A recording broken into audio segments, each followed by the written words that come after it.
Assalamualaikum warahmatullahi wabarakatuh. Baiklah, kita lanjutkan kuliah hari ini terkait dengan 8 keterampilan dasar mengajar KDM untuk calon mahasiswa PPL.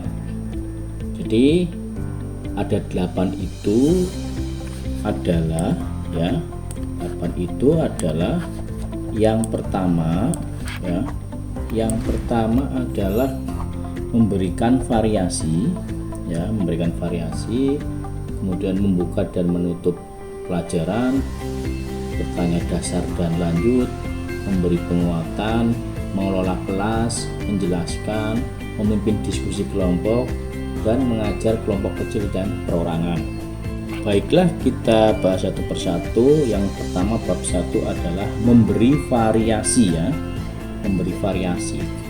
Kemampuan memberi variasi itu dalam mengajar merupakan keterampilan yang sangat penting, yang menunjang terciptanya pembelajaran yang menarik, dinamis, dan tidak monoton.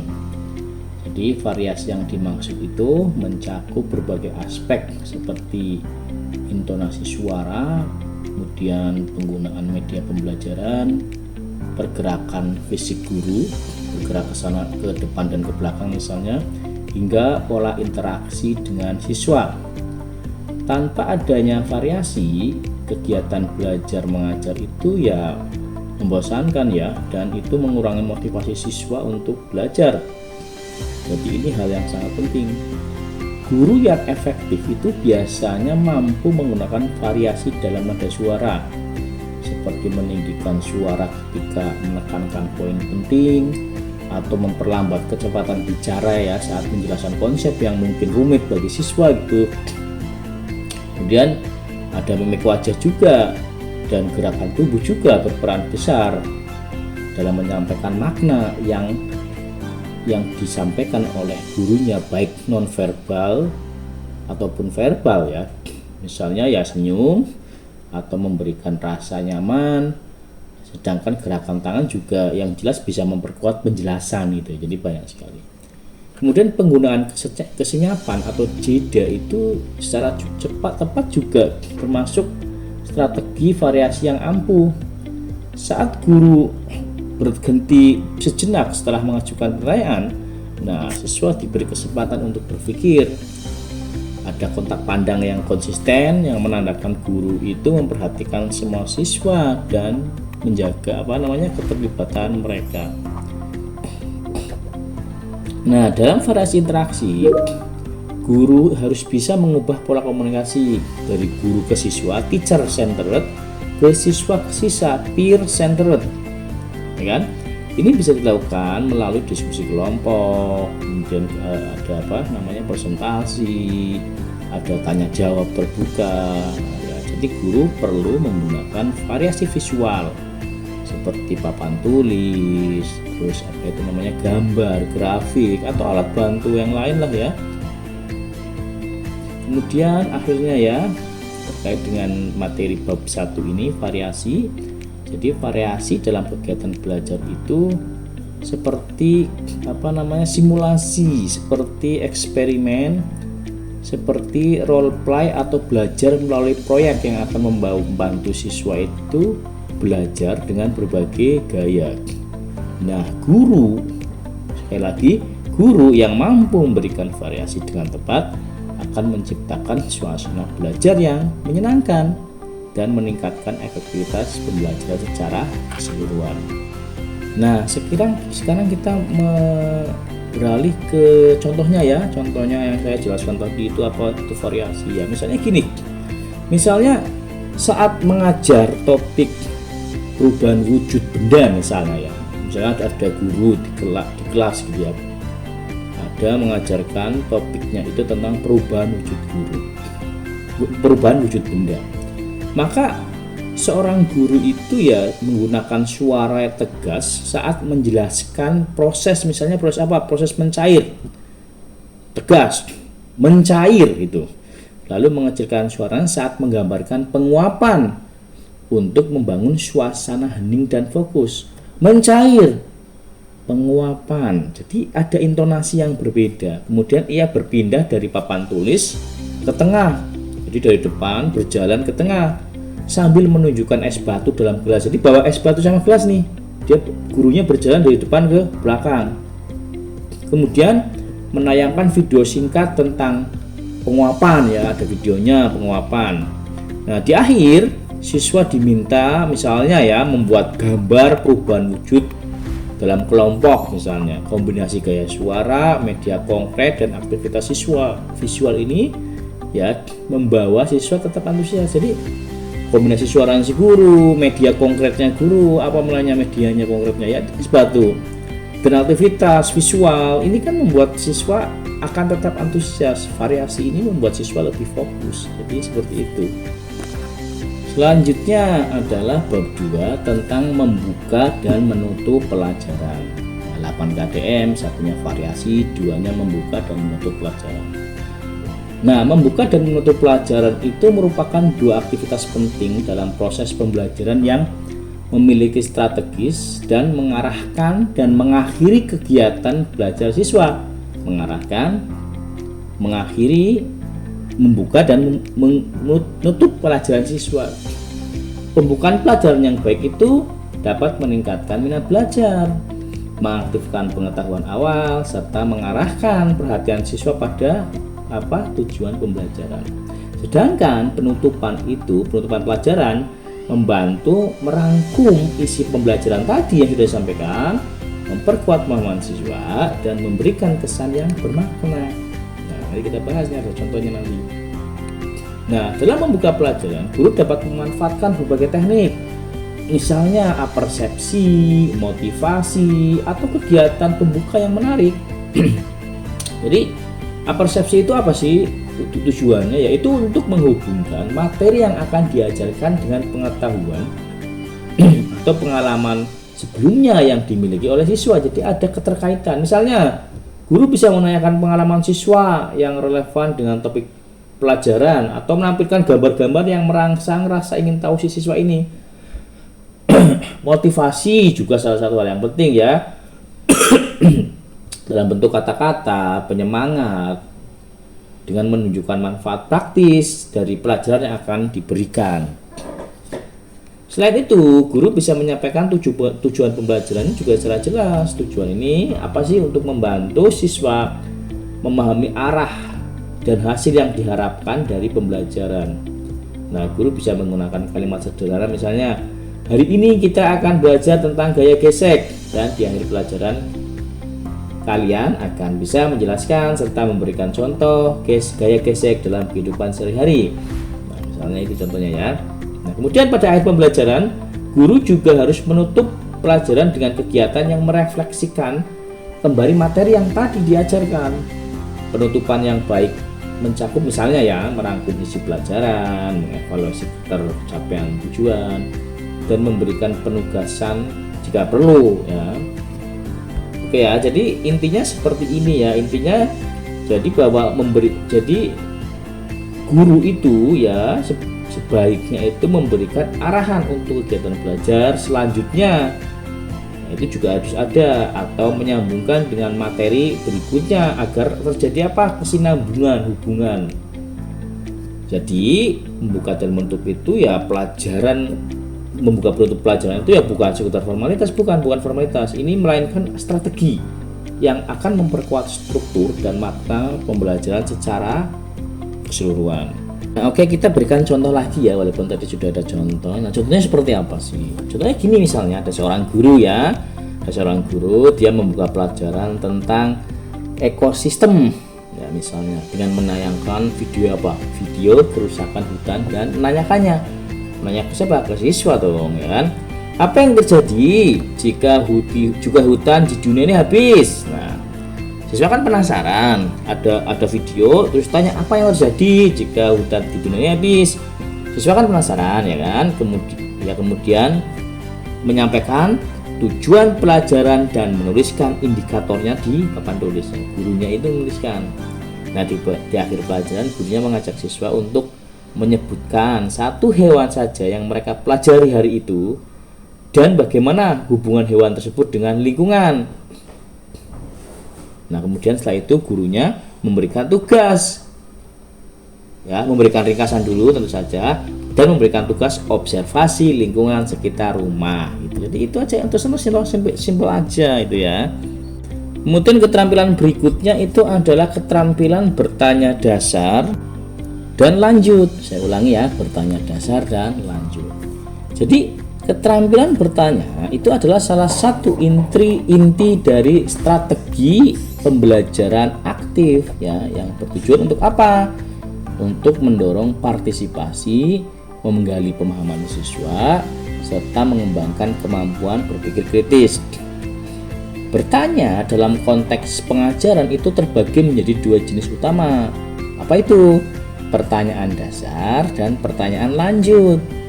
Keduanya memiliki fungsi yang saling melengkapi dan harus digunakan secara proporsional. Jadi nggak boleh satu-satu ya, ada dua, pertanyaan dasar dan pertanyaan lanjut. Nah, agar pertanyaannya efektif ya, guru perlu memperhatikan cara penyampaiannya. Nada suaranya harus jelas. Untuk apa? Untuk menarik perhatian si siswa. Kemudian guru juga memberikan jeda waktu setelah bertanya ya, jangan langsung, yang dikenal dengan wait time. Juga penting agar siswa memiliki waktu berpikir. Jadi guru disarankan menunggu sekitar 3,5 detik sebelum menunjuk siswa untuk menjawab. Oke, saya ulangi ya. Jadi sampai di mana tadi? Guru itu disarankan menunggu sekitar 3-5 detik sebelum menunjuk siswa untuk menjawab. Jadi diam dulu. Nah, guru juga harus melibatkan seluruh kelas ya, dengan cara apa? Dengan cara menyebarkan pertanyaan kepada semua siswa, bukan hanya kepada siswa yang aktif. Jadi nggak satu tok ya, harus semuanya juga secara adil.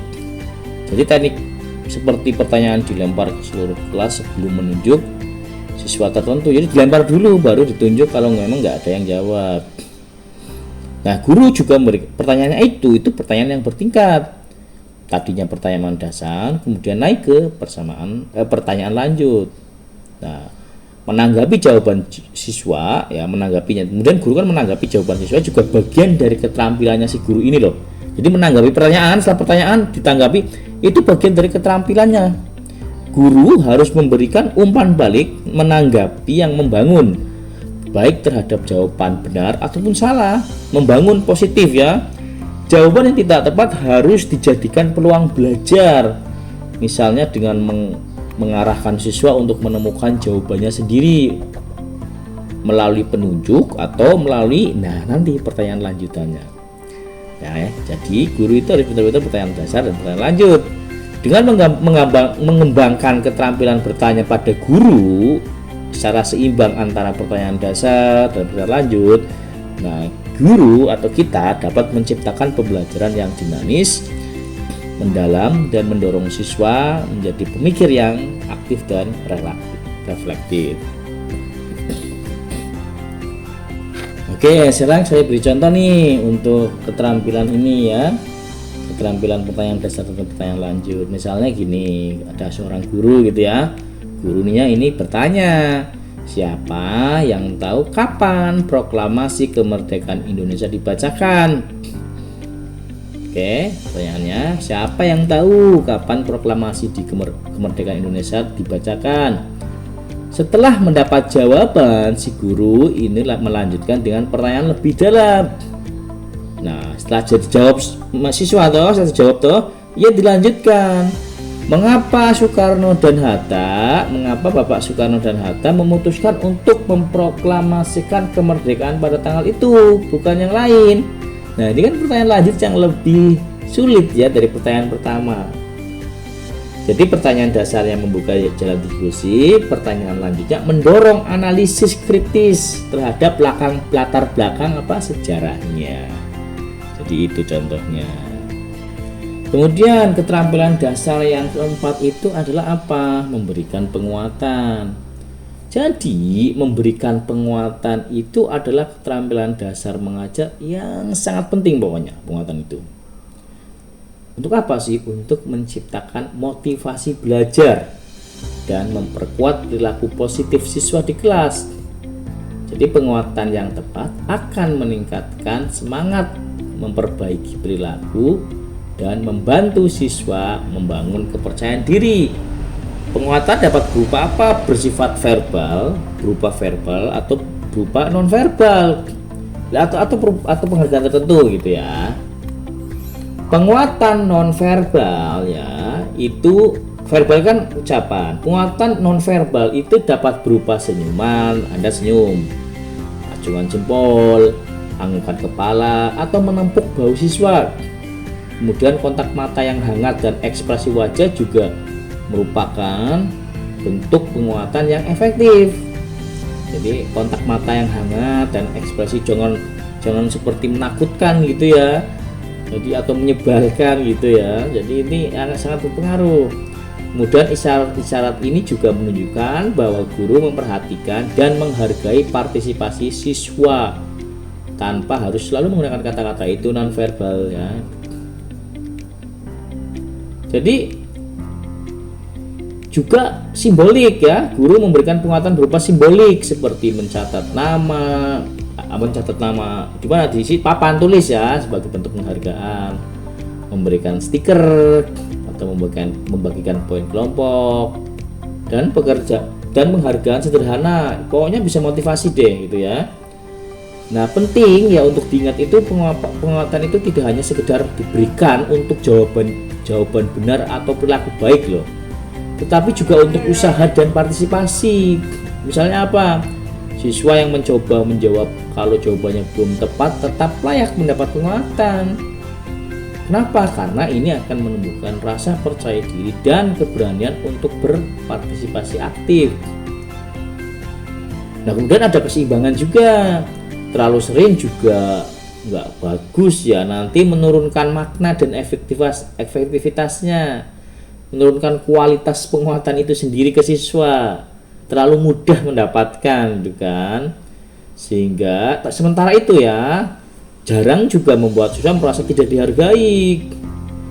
Nah jadi guru perlu peka terhadap situasi dan kebutuhan masing-masing siswa agar penguatan yang diberikan itu sesuai dan bermakna.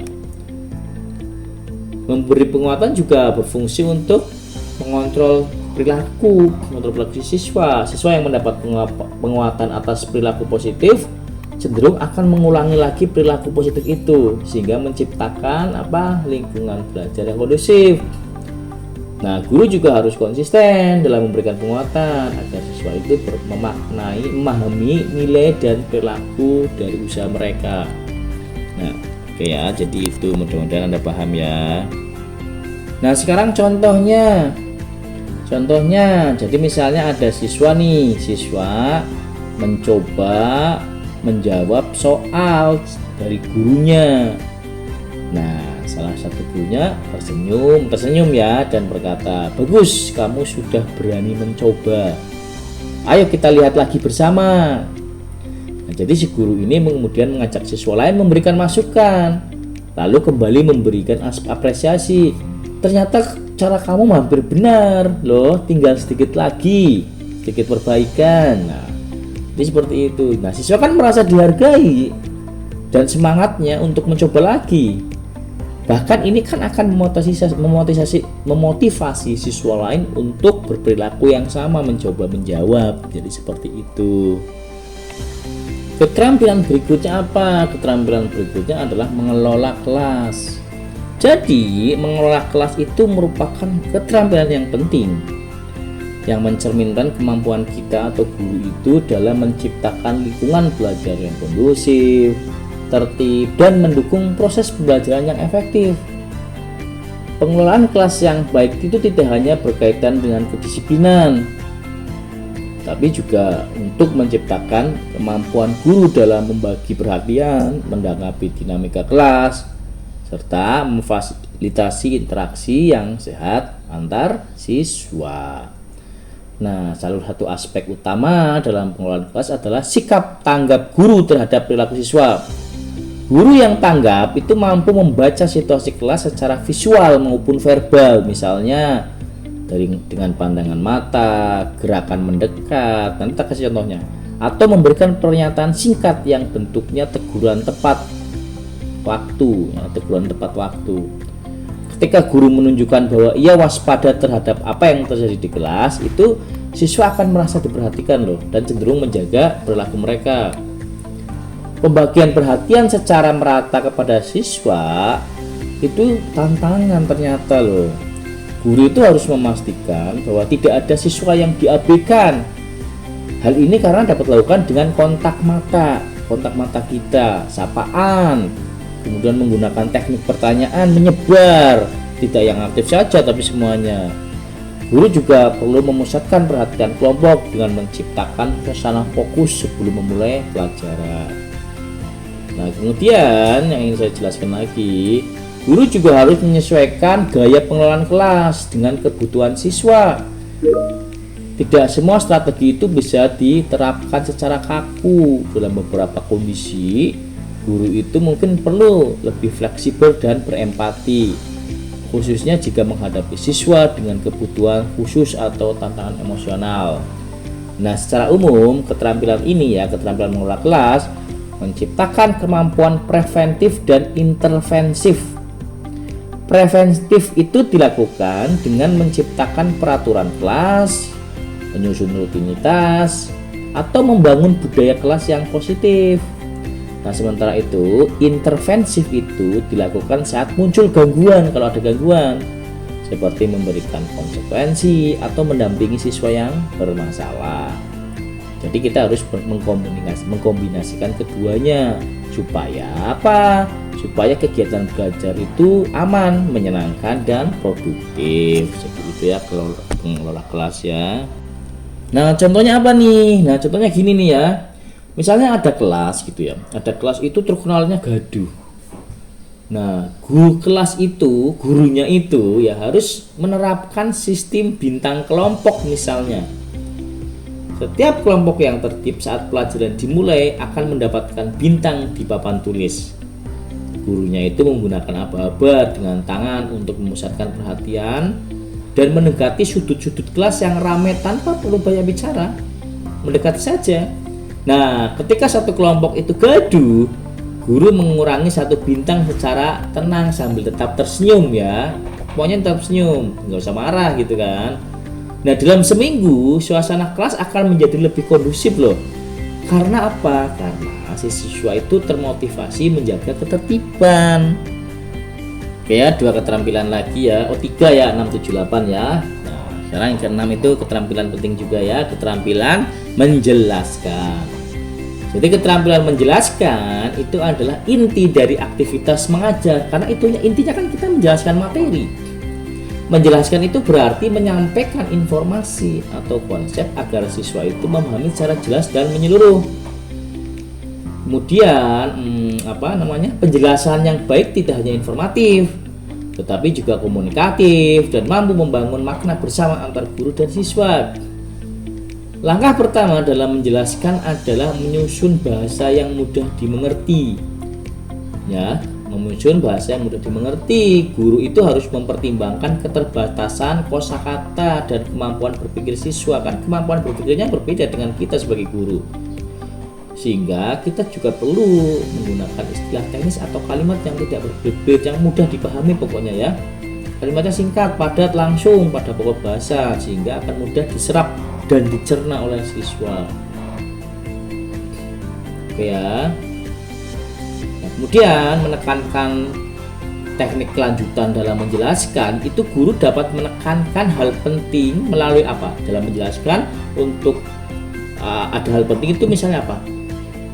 Ya betul, variasi intonasi suara, pengulangan atau menggunakan gestur tertentu.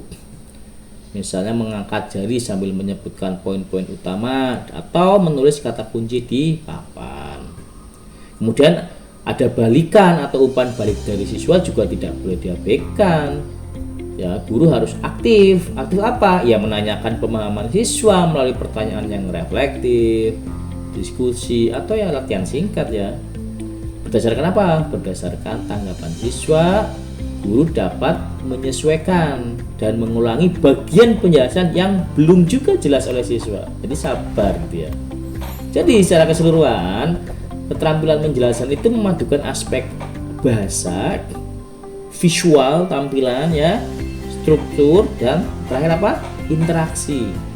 Guru yang mampu menjelaskan dengan baik akan membantu siswa membangun pemahaman yang mendalam. Jadi tidak hanya mengingat fakta, tapi juga memahami makna di baliknya. Jadi tidak hanya mengingat saja, tapi memahami, ada kata memahaminya, memahami fakta di baliknya. Itulah contoh ini. Sekarang kita masuk ke contohnya ya. Contoh dari keterampilan menjelaskan. Contohnya saat menjelaskan hukum Archimedes misalnya di kelas ya. Misalnya Anda sebagai guru ya, Anda sedang menjelaskan hukum Archimedes. Nah, guru membawa apa? Ya membawa ember kan, karena hukum Archimedes kan terkait dengan cairan fluida ya. Guru membawa ember berisi air dan sebuah batu. Nah, ia menjatuhkan gurunya ya, maksud saya menjatuhkan batunya itu ke dalam ember dan airnya kan tumpah. Nah, memang Archimedes hukumnya seperti itu. Ketika Archimedes berendam di dalam bak mandi, itu airnya tumpah, itu tercetuslah hukum ini. Nah, guru kemudian berkata, lihat, berat air yang tumpah itu sama dengan gaya ke atas yang dialami oleh batu. Ini yang disebut gaya apung. Jadi gaya ke atas itu sama dengan airnya, berat airnya loh.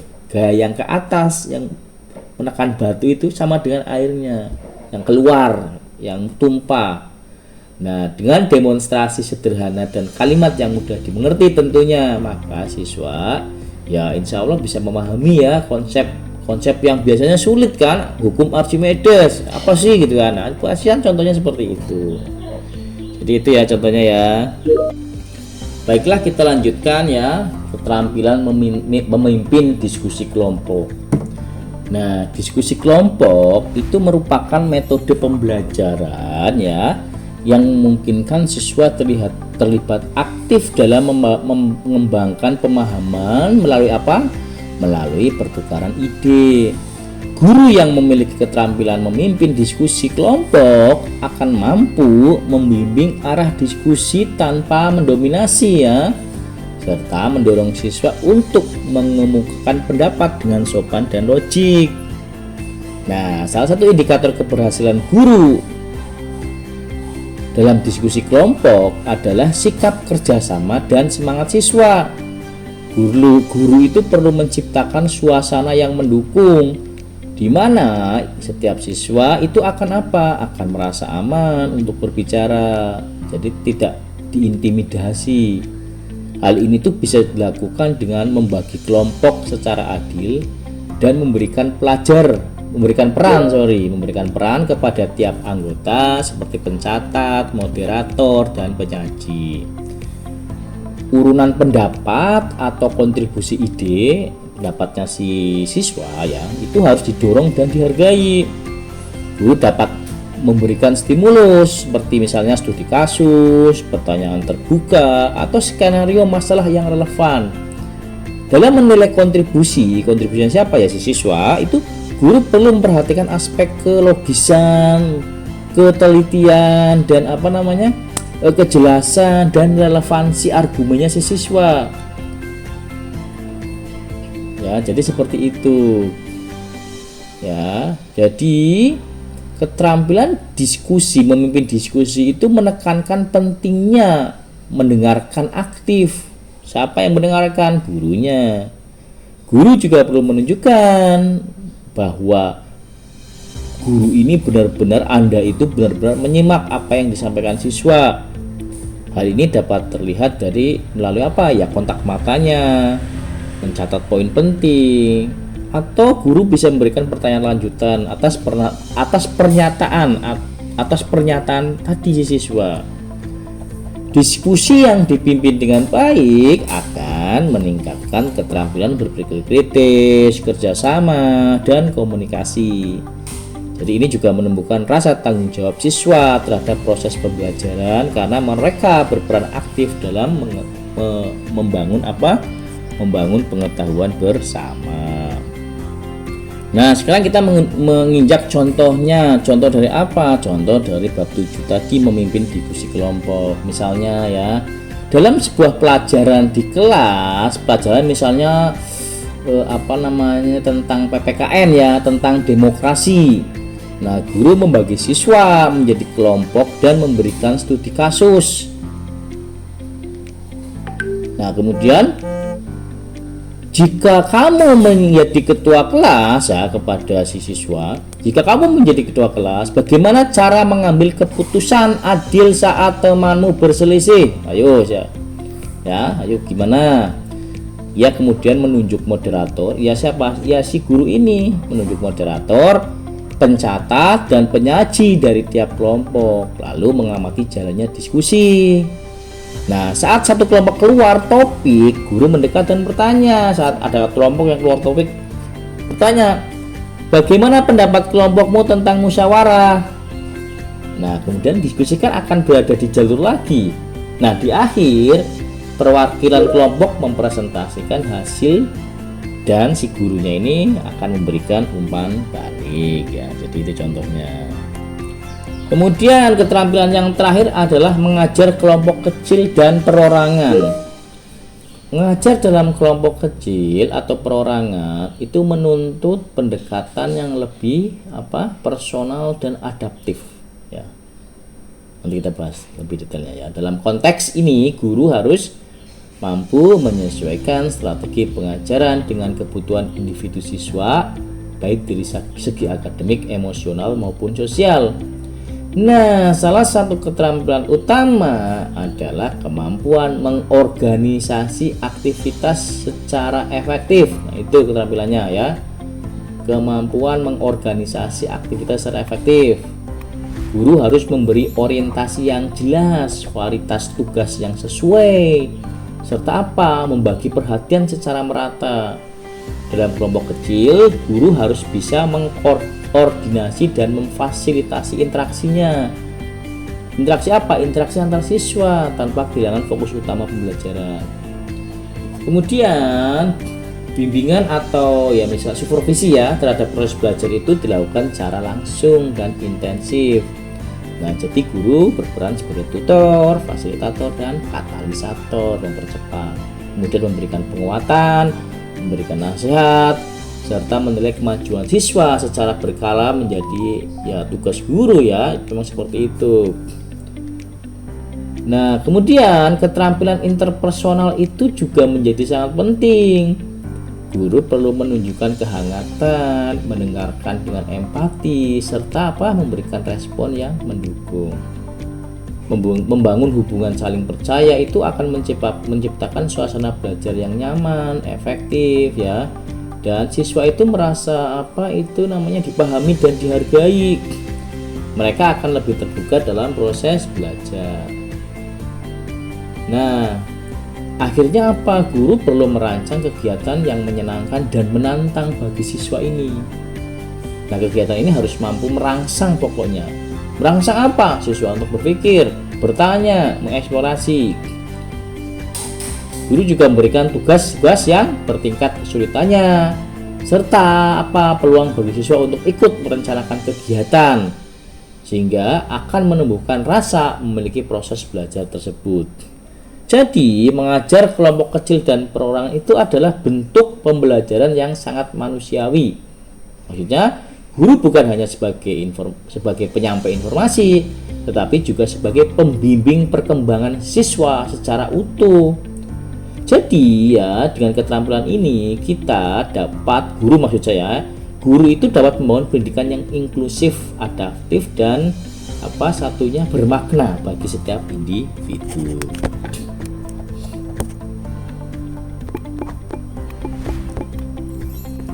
Nah, sekarang terakhir sekali ya contohnya misalnya dalam pelajaran bahasa Indonesia.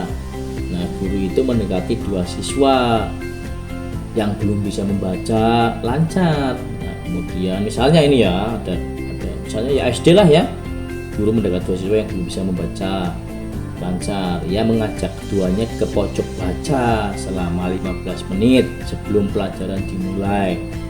Nah, guru menggunakan buku cerita bergambar, memberikan giliran membaca secara bergantian.